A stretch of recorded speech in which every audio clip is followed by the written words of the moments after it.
Saudações a todos, meu nome é Valdeci Santos e eu sou o secretário de apoio pastoral da Igreja Presbiteriana do Brasil. Nos últimos anos de minha vida tenho dedicado ao apoio pastoral, cuidando de famílias, de ministros do Evangelho, cuidando desses mesmos ministros, ouvindo, aconselhando, caminhando com eles, procurando compreender um pouco das suas lutas, das suas dificuldades, e a maneira como nós podemos encontrar soluções na palavra de Deus. Meu assunto neste momento é um assunto altamente relevante para todos nós. Nós iremos falar sobre a revitalização do ministério pastoral. Antes de mais nada, eu gostaria de ler com vocês um texto da Escritura Sagrada que se encontra no Evangelho de João, no capítulo de número 21, versículos de número 15 a 17, diz assim: Depois de terem comido, perguntou Jesus a Simão Pedro: Simão, filho de João, amas-me mais do que a esses outros? Ele respondeu: Sim, Senhor, tu sabes que eu te amo. E ele disse: Apacenta os meus cordeiros. Tornou a perguntar-lhe pela segunda vez: Simão, filho de João, tu me amas? E ele lhe respondeu: Sim, Senhor, tu sabes que eu te amo. Disse-lhe Jesus: Pastorei as minhas ovelhas. Pela terceira vez lhe perguntou: Simão, filho de João, tu me amas? Pedro entristeceu-se por ele ter dito pela terceira vez: Tu me amas. E respondeu-lhe: Senhor, tu sabes todas as coisas. Tu sabes que eu te amo. E Jesus lhe disse: Apacenta as minhas ovelhas. Essa palavra, apacenta as minhas ovelhas, é o chamado que eu e você recebemos como ministros do Evangelho.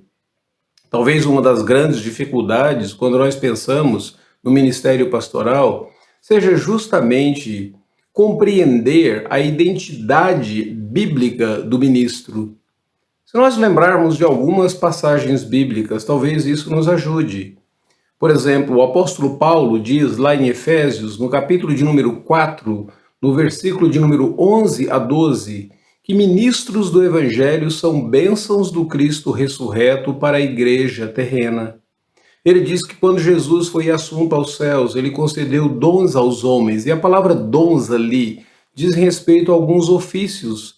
Alguns foram chamados para apóstolos, outros chamados para profetas e outros para pastores e mestres para cuidar da igreja de Cristo. Então, ministros são instrumentos da bênção do Cristo ressurreto para a igreja terrena. E é importante lembrarmos disso, que o meu ministério e o seu ministério são significantes aos olhos do Cristo vivo. Mas talvez uma segunda passagem que nos ajude é aquela passagem de Pedro, no capítulo de número 5, que nos exorta a cuidar e a pastorear o rebanho de Deus, sempre lembrados que nós prestaremos contas ao Supremo Pastor. Em outras palavras, nós somos todos pastores auxiliares do Supremo Pastor. 1 Pedro capítulo de número 5, do versículo de número 1 a 4. Nós somos aqueles que cuidam do rebanho do Supremo Pastor, o Senhor Jesus Cristo. E outro texto bíblico que também nos ajuda nesse sentido é Hebreus 13, versículo de número 17, que diz que o nosso trabalho, o nosso ministério é cuidar da alma daqueles que nos foram encarregados. Nós pastoreamos, nós zelamos da alma daqueles que nos foram encarregados.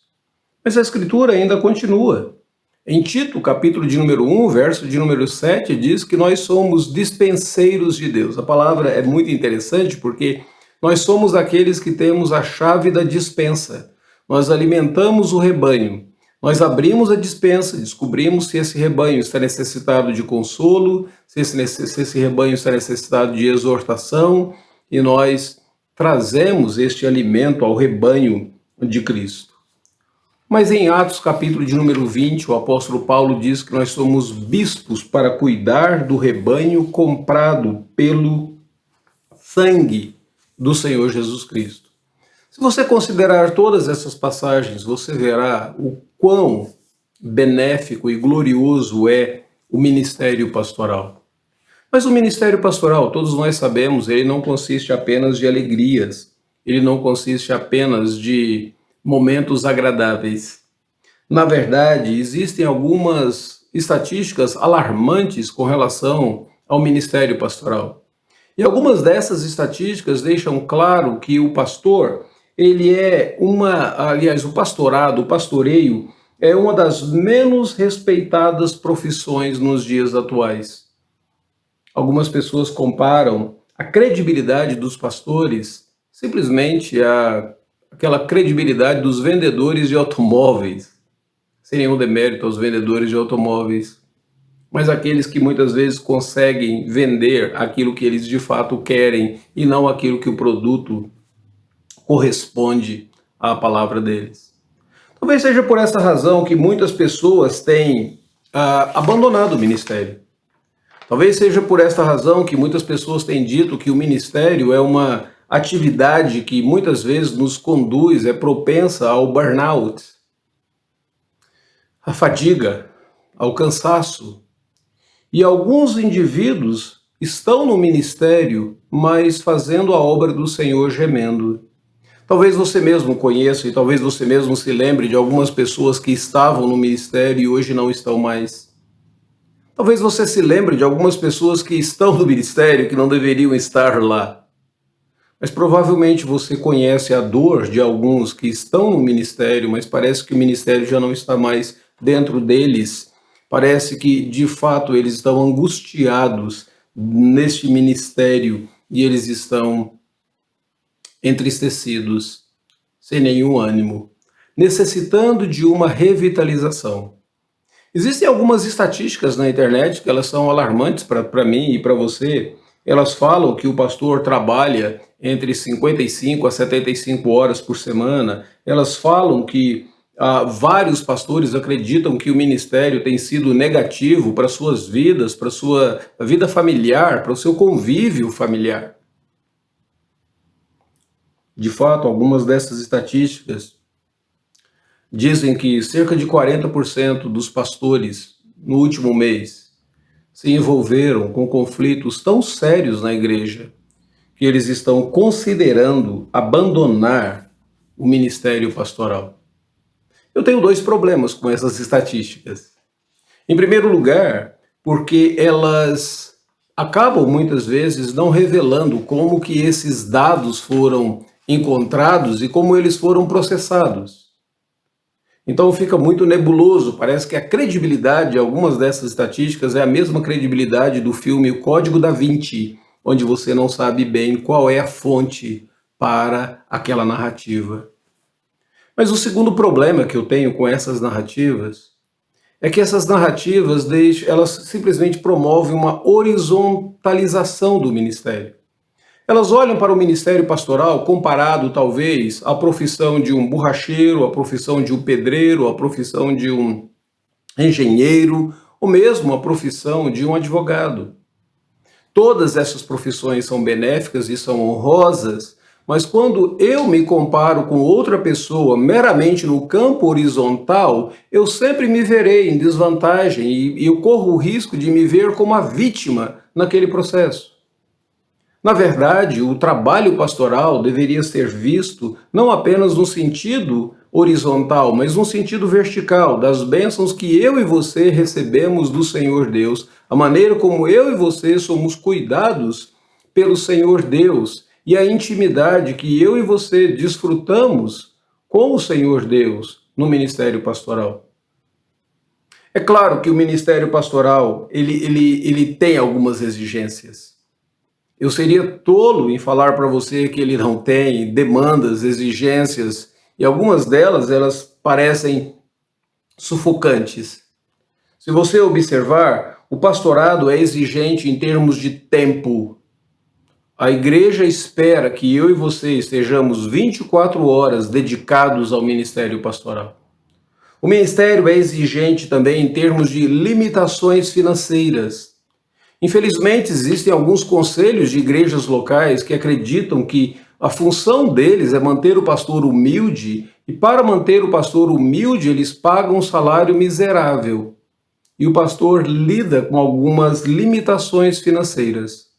Talvez pelo salário dele ele não conseguirá ir a uma pizzaria, a um restaurante.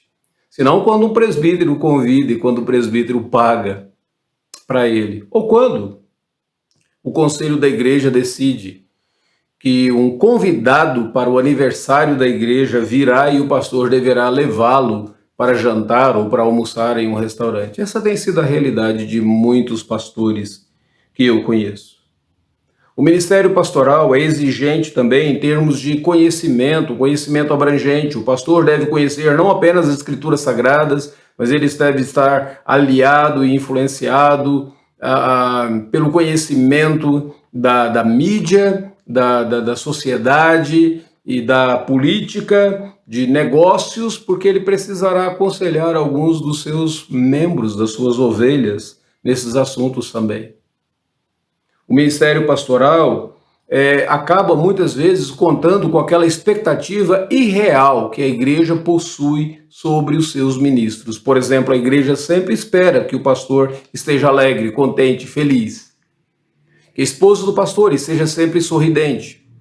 Que os filhos do pastor estejam sempre obedientes, servindo na obra, na causa do Senhor, e que nenhum deles, de alguma maneira, duvide ou nem mesmo se desvie. Essas expectativas não correspondem à realidade. E às vezes fazem com que a família do pastor mantenha um sorriso plástico. O ministério é exigente. O ministério tem uma exigência de que muitos pastores às vezes se veem solitários, porque eles não podem compartilhar as suas dúvidas, suas dificuldades, suas dores com um membro da igreja ou mesmo com um colega de ministério, porque eles não sabem como as pessoas utilizarão essas informações contra eles. Então eles ficam sempre receosos e eles acabam solitários nos seus lugares, nos seus momentos. De fato, o ministério é exigente. Mas alguma coisa muito interessante que nós devemos lembrar ainda dentro dessa exigência e dessa dificuldade do ministério é que muitas vezes alguns pastores travam intensos conflitos no ministério. Eu não sei quanto a você, mas talvez alguns de vocês que me escutam neste momento tenham travado um conflito intenso ou com um líder da igreja ou com uma pessoa da igreja nas últimas semanas. Responsabilidades devem ser avaliadas. Por isso, algumas pessoas, muitas vezes, estão no ministério, mas elas estão desanimadas e elas necessitam de uma revitalização. O que eu poderia dizer para essas pessoas? Bom, em primeiro lugar, eu gostaria de convidá-los a refletir sobre um estudo de caso. Eu vou pegar alguém, um personagem bíblico, e nós vamos olhar para a vida desse personagem e ver como Deus trabalhou na vida dele em um momento de desânimo, em um momento em que ele necessitava de revitalização. Eu estou falando de um pastor do Novo Testamento, o pastor Timóteo.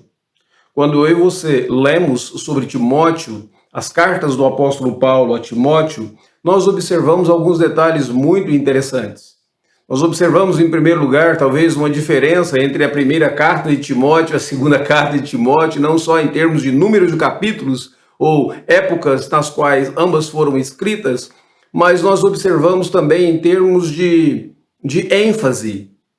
Primeira, Timóteo parece ser uma carta onde o apóstolo Paulo revela muito mais de si mesmo, e segunda Timóteo, uma carta na qual o apóstolo Paulo apela mais para o pastor Timóteo e para a necessidade que ele tinha de revitalizar o ministério dele. Eu gosto muito de ler as epístolas pastorais, em especial as cartas de Timóteo, porque eu vejo em Timóteo uma pessoa muito parecida comigo, alguém muito parecido com você. Em primeiro lugar, se você observar, Timóteo era um indivíduo muito jovem para as funções que ele realizava. Timóteo foi aquele indivíduo que foi enviado pelo apóstolo Paulo para representá-lo em igrejas das quais ele havia saído, muitas vezes perseguido até, como aconteceu com o caso de Tessalonicenses. Paulo saiu perseguido de Tessalônica E Timóteo permaneceu ali, ou foi enviado para lá enquanto Paulo estava em Atenas. Timóteo cuidou daquela igreja e cuidou das principais dificuldades, mesmo sabendo que ali existiam alguns opositores naquela cidade. De alguma maneira, Timóteo se sentia muito jovem, muito novo para todas aquelas funções. Alguns comentaristas dizem que quando o apóstolo Paulo convidou Timóteo para ir com ele na segunda viagem missionária, talvez Timóteo tivesse apenas 16 anos de idade. Em outras palavras, Timóteo foi aquele indivíduo que ele teve que amadurecer à força. Ele teve que amadurecer no ministério. Muitas vezes eu me sinto muito novo, a despeito da minha idade, para alguns problemas que eu enfrento no ministério. Aconselhar algumas pessoas em situações das quais eu não tenho nenhuma experiência. Cuidar e lidar com alguns irmãos que eu gostaria que tivesse alguém mais experiente para tratar desses assuntos do que eu. Timóteo se parece muito comigo e com você nesse quesito. Um outro aspecto de Timóteo que eu acho muito interessante é que Timóteo era alguém com algumas debilidades físicas.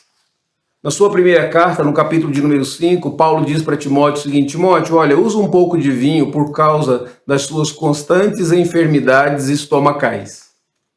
Talvez a constituição física daquele jovem pastor fosse uma constituição física com debilitações, com limitações.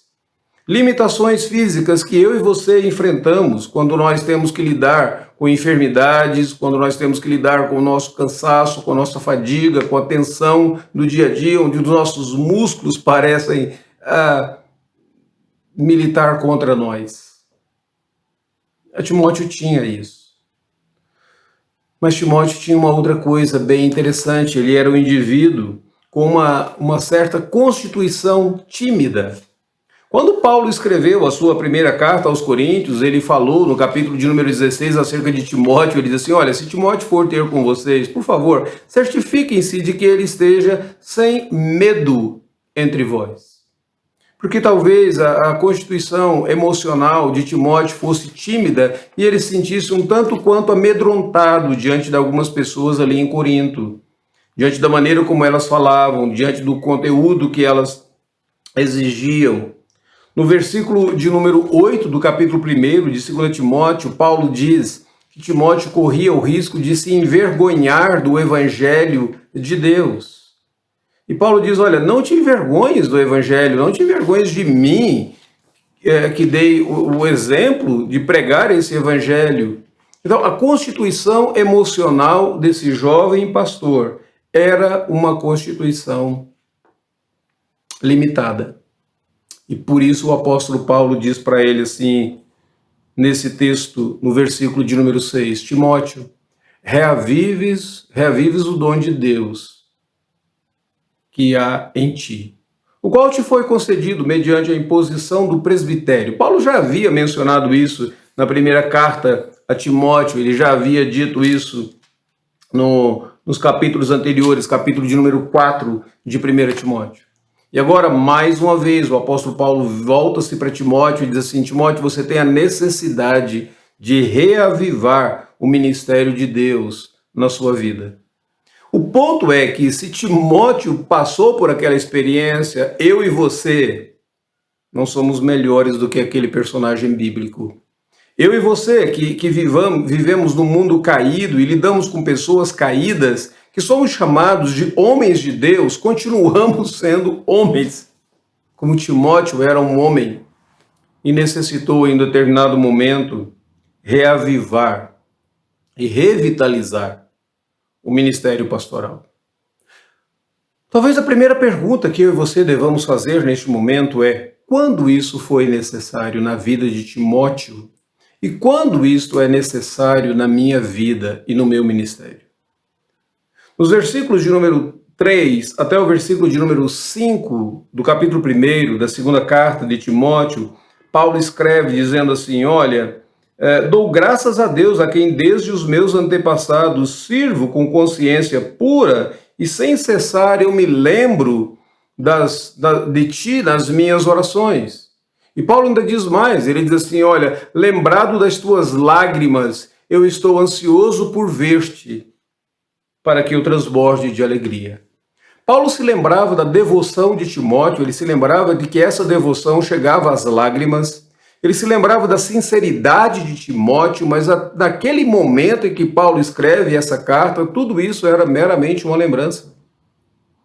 Paulo não sabia se aquilo correspondia à verdade no ministério de Timóteo, naquele instante em que Timóteo corria o risco de se envergonhar do evangelho e no qual ele necessitava reavivar ou revitalizar o chamado ministerial que ele recebeu. Em outras palavras, o apóstolo Paulo está ensinando aqui para mim e para você que a revitalização do ministério é necessária quando a nossa devoção é meramente um fator de lembrança, de memória.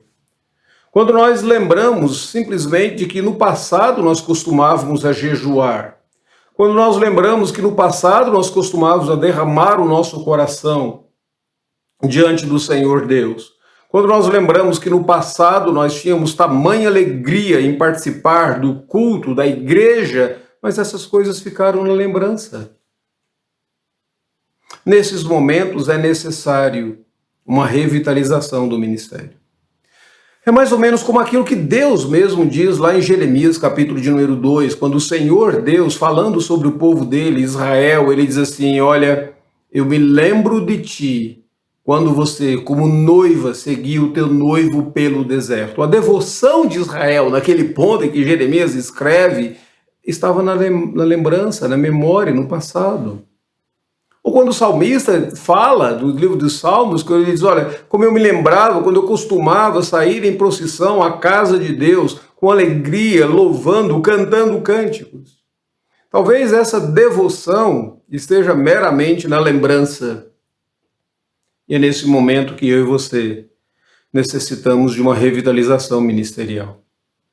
Eu poderia falar para você que há muitos pastores que necessitam disso, muitos pastores que acabaram colocando a identidade ministerial deles no cargo que eles recebem, de um Supremo Concílio, de um sínodo ou mesmo de um presbitério. Quando eles não recebem esse cargo, eles ficam abatidos, entristecidos, e eles voltam para casa muitas vezes chorando. Eu poderia falar para vocês de muitos que levam o ministério pastoral de uma maneira muito mecânica.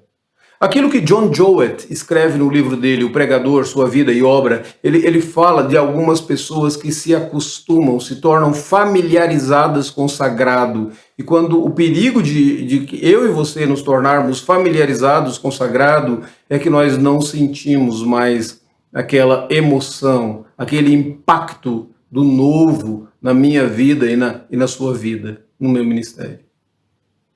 E aí, muitas vezes, nós não temos mais tamanha alegria na adoração, porque nós, durante o culto, nós estamos tão preocupados com os avisos que têm que ser realizados, com o sermão que deve ser pregado, com os visitantes que devem ser, de alguma maneira, recepcionados, com a crítica de algum presbítero, diácono, ou alguma irmã da igreja que virá logo depois, que nós não conseguimos nos deleitar na adoração. A nossa devoção nesses momentos torna-se apenas uma questão de lembrança. Quando você não tem mais aquela leitura devocional da Escritura Sagrada, mas você lê a Bíblia meramente para procurar um sermão para preparar. Nesses momentos é necessário que o ministério seja revitalizado. É aquilo que Paulo disse para Timóteo, reavivas o dom de Deus que há em ti. Como é que nós podemos fazer isso? Quais são os recursos que o apóstolo Paulo apontou para Timóteo que servem para mim e para você nesse aspecto? Nesse sentido, de novo, a segunda carta de Timóteo, especialmente o capítulo de número 1, é extremamente significativo para mim e para você. Porque ali no capítulo de número 1, o apóstolo Paulo fala, em primeiro lugar, acerca da fé e da segurança que a fé cristã possui pelo fato de ela ser uma fé verdadeira. Paulo fala acerca de Timóteo, ele diz assim, eu dou graças a Deus, a quem desde os meus antepassados sirvo com consciência pura, porque sem cessar eu me lembro de ti nas minhas orações noite e dia.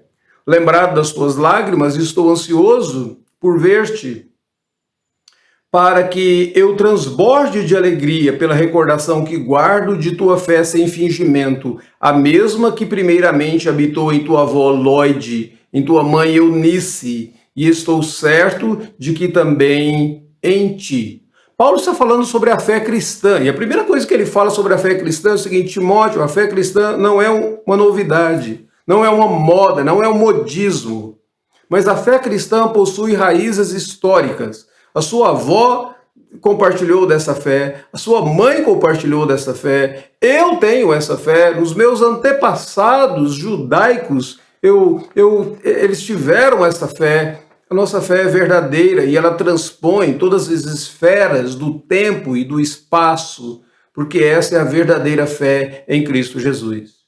Talvez a primeira coisa que eu e você, pastor, que necessitamos de uma revitalização no ministério, precisamos lembrar neste momento, é que nós abraçamos a fé verdadeira.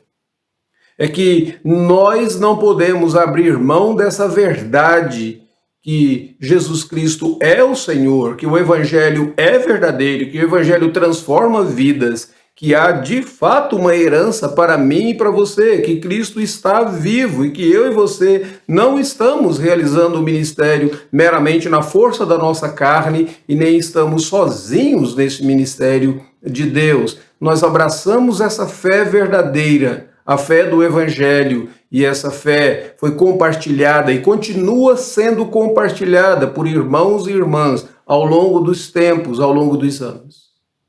Se nós abrirmos mão desta fé, se nós abrirmos mão deste Evangelho, nós perdemos não apenas a vida eterna, e aí já seria o nosso maior tesouro, mas nós perdemos a alegria de viver neste mundo. Paulo fala para Timóteo: olha, Timóteo, a fé que você abraçou é a mesma fé que a tua avó teve, a mesma fé que a tua mãe teve, e a fé que eu tenho. Essa é a fé verdadeira, com raízes na antiguidade. É interessante observar uma outra coisa que Paulo coloca aqui para Timóteo. Ele diz: Timóteo, eu gostaria que você considerasse também, depois de considerar a natureza dessa fé, considere também a natureza do Deus a quem nós servimos. Do versículo de número 6 até o versículo de número 14, Paulo fala sobre Deus. E ele coloca assim: Deus é aquele que nos concedeu o espírito de poder, não o espírito de covardia. Ele diz assim: porque Deus não nos tem dado o espírito de covardia, mas o espírito de poder. Deus é aquele que nos deu o seu próprio espírito.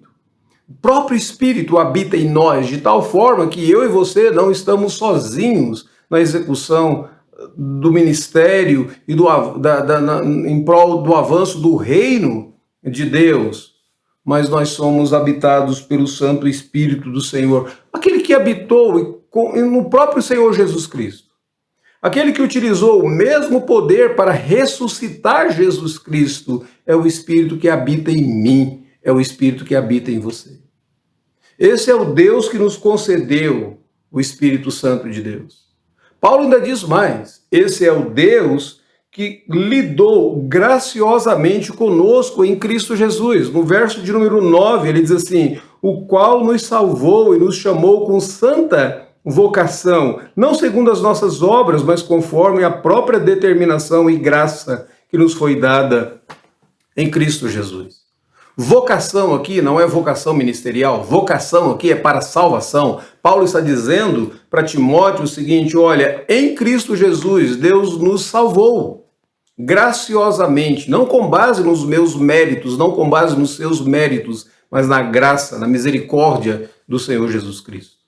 Eu gosto sempre de me lembrar de uma obra do C.S. Lewis, muito conhecida pelos jovens na igreja, muito lida pelos jovens na igreja, chamada O Leão, a Feiticeira e Guarda-Roupas. Essa obra fala de 4 jovens que entraram em Nárnia, e quando eles entraram em Nárnia, um deles, Edmundo, ele pendeu, ele se voltou para o lado mau, né? O lado negro da força, ele se voltou para a feiticeira. E por conta disso, ele trouxe uma aflição muito grande para os outros irmãos, outros 3 irmãos, e também para Aslan, o leão, filho do imperador do além-mar. A tal ponto que mais tarde, para Aslan resgatar Edmundo, ele tem que se submeter às demandas da feiticeira e ele tem que morrer. E ele morre. Mas ao final, depois dele ressuscitar, porque havia uma lei dizendo que todo aquele que morresse em prol de outra pessoa, a morte não teria domínio sobre ele, então ele ressuscita, Aslan derrota a feiticeira, derrota o exército dela, e ele passa a coroar as 4 crianças. Ele fala, Pedro, e ele coloca a coroa na cabeça de Pedro, o primeiro dele, depois a Susana e assim por diante. Quando chega em Edmundo, ele coloca a coroa e ele dá um título para Edmundo, ele diz, Edmundo, o justo. Eu e você, olhando para aquilo, nós falamos, não, ele não é justo. Ele é um traidor. Ele traiu. Ele bandeou para o lado da feiticeira. Mas C.S. Lewis, a teologia dele era melhor do que a minha e da sua nesse exato momento. Ele diria, não, ele é o justo, o justificado, não pelos seus méritos, mas pela graça de Deus. Paulo diz para Timóteo, Timóteo, considere o Deus a quem nós servimos, porque esse é o Deus que lidou graciosamente conosco em Cristo Jesus. Ele nos tornou justos, não por conta dos nossos méritos, mas por aquilo que Cristo realizou. Esse é o mesmo Deus que em Cristo Jesus destruiu a morte e trouxe a imortalidade. Versículo de número 10 desse texto diz exatamente isso. Esse é o Deus que usa a minha vida e a sua vida como instrumentos, porque o versículo de número 11 ele diz assim, para o qual eu fui designado pregador e mestre, ou seja, ele não apenas nos salvou, mas ele nos designou para o ministério pastoral, para cuidar das ovelhas por quem ele morreu. Você já considerou o privilégio que isto é? Um dos meus mentores nessa vida terrena, alguém a quem eu sou extremamente grato a Deus, foi o Dr. David Powlison. Dr. Powlison, em uma determinada ocasião, nós estávamos visitando e ele brincando conosco, brincando com meu filho, que estava indo para o seminário naquele exato momento, ele disse, algumas pessoas são fáceis para Deus e Deus apenas salva. Outras pessoas são mais difíceis e ele chama para o ministério para que ele possa ficar de olho nelas e tê-las bem pertinho de si mesmo. Assim foi o que Deus fez comigo e assim foi o que Deus fez com tantas outras pessoas, com você mesmo. Ele chamou e ele vocacionou a mim e a você, nos chamou para o ministério pastoral. O Senhor Deus não apenas nos salvou, mas ele nos chamou com santa vocação. O Deus que usa pessoas como seus instrumentos. No versículo de número 12, o apóstolo Paulo ainda diz que o Deus é poderoso para guardar o seu depósito. E aí o apóstolo Paulo diz, olha, considere esse Deus.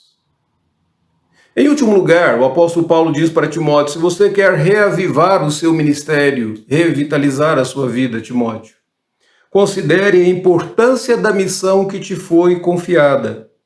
Verso de número 14 diz que esse é o bom depósito, e o capítulo de número 2 diz que Timóteo recebeu a missão de passar o evangelho para outras pessoas.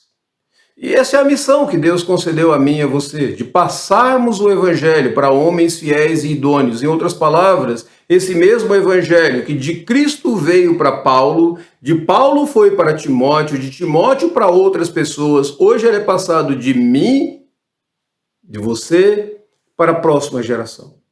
A missão aqui é tão nobre porque se o evangelho for corrompido em mim, se ele for corrompido em você, ele será passado para a próxima geração de uma maneira corrompida e isso trará inúmeros prejuízos. Considere a missão que Deus concedeu a mim e a você, a missão de guardarmos o verdadeiro evangelho e a missão de passarmos o verdadeiro evangelho. Todos aqueles domingos que eu e você subimos ao púlpito, a nossa pregação, ela tem a missão de alimentar as ovelhas, afugentar os lobos porque ali nós estamos passando o verdadeiro ministério.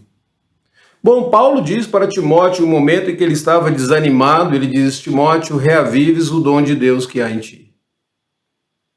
Mas como Timóteo poderia fazer aquilo? Nas próprias forças? Sem recurso algum? Não, Paulo dá alguns recursos. Ele indica nesse texto alguns recursos que Timóteo poderia ter. O primeiro deles era o recurso de um encorajamento amigo. No versículo de número 2, ele diz assim: ao amado filho Timóteo.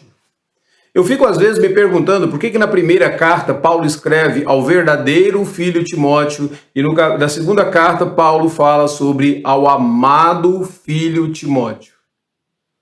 Na segunda carta Paulo está falando de alguém que está desanimado, de alguém que corre o risco de abandonar o ministério, entristecer o ministério, que precisa revitalizar o ministério. Essa pessoa, então, necessita ser amada, encorajada por um amigo. E Paulo diz: Timóteo, tu és o amado Timóteo. No ministério pastoral, eu e você temos recursos que Deus coloca ao nosso redor. Amigos que nós podemos ter, que nos amam, que oram por nós, que intercedem por nós, que nos ajudam. Todo pastor precisaria ter um amigo com quem ele tenha coragem de abrir o seu coração e compartilhar as suas dores, suas lágrimas e as suas orações. Paulo, então, é esse recurso divino para Timóteo, para revitalizar o ministério de Timóteo. A segunda coisa que eu e você podemos observar no texto é o versículo de número 6. Existe aqui uma admoestação apropriada. Paulo diz assim para Timóteo: por esta razão eu te admoesto, versículo de número 6, aqui reavives o dom de Deus. Admoestação é aquela palavra dura, franca, severa, mas cheia de amor. Eu e você necessitamos disso. De alguém que mostre o que nós estamos fazendo de errado. Quais são os nossos pontos cegos? Onde nós podemos melhorar? Eu gosto muito de me lembrar que Calvino, depois de 2 anos em Genebra, ele foi expulso da cidade e ele convive outros 2 anos com Martin Bucer em Estrasburgo, onde ele é pastoreado, exortado por aquele querido irmão, e quando ele retorna para Genebra, ele é o melhor pastor. Nós precisamos de alguém que, com sinceridade, nos admoeste, uma admoestação apropriada. Em terceiro lugar, Paulo apresenta para Timóteo um exemplo a ser seguido. No versículo de número 12 desse capítulo 1, ele diz assim: por isso eu estou sofrendo essas coisas, portanto eu não me envergonho. E você, Timóteo, não se envergonhe do evangelho também. Paulo era um exemplo, Paulo era um modelo para Timóteo. Da mesma forma que Barnabé foi um mentor para Paulo, Paulo agora é um exemplo e um modelo para Timóteo, a fim de que Timóteo instrua outras pessoas. Todos nós necessitamos na nossa vida de um Barnabé para ser mentor, de um Paulo para ser um exemplo, de um Timóteo para ser o nosso discípulo. Todos nós necessitamos de um exemplo a ser seguido. Mas o último recurso que eu observo aqui nesse texto, que Paulo concede a Timóteo para que Timóteo revitalize o seu ministério, é o próprio socorro para a ocasião oportuna. Paulo diz assim para Timóteo, no versículo de número 1 do capítulo 2, fortifica-te na graça, Timóteo. Existe graça de Deus para socorro em ocasião oportuna. Então, fortifica-te nessa graça. E essa graça era manifesta no versículo de número 14, quando Paulo fala, mediante o Espírito que em nós habita.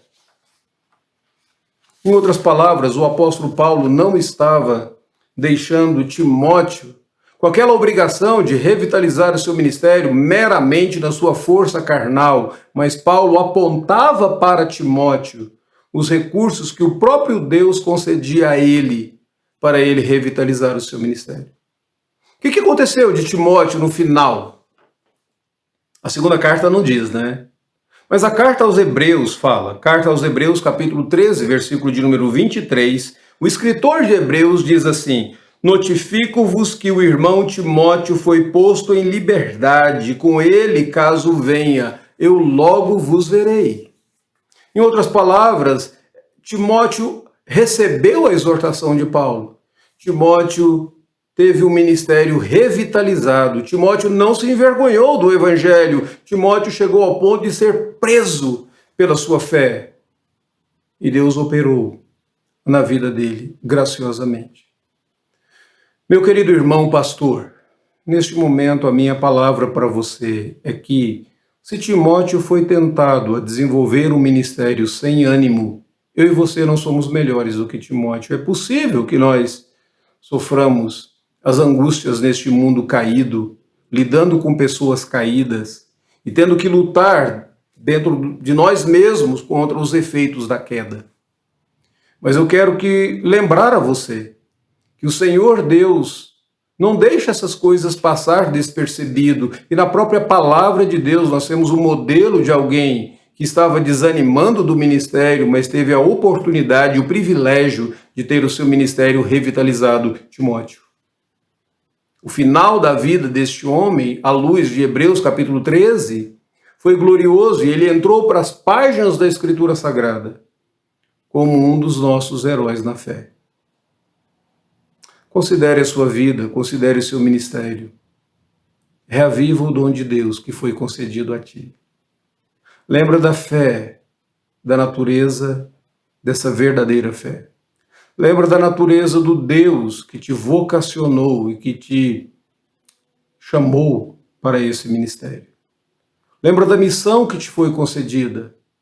Mas, acima de tudo, lembra dos recursos que Deus tem dado a mim e a você. E não te desanimes. Eu gosto muito de um hino do nosso hinário que diz assim: não desanimes. Deus velará por ti. Deus é aquele que vela pela minha vida. Deus vela pela tua vida. Deus nos conduz. Eu quero terminar neste momento lembrando de uma ilustração que recentemente eu ouvi do Ted Tripp.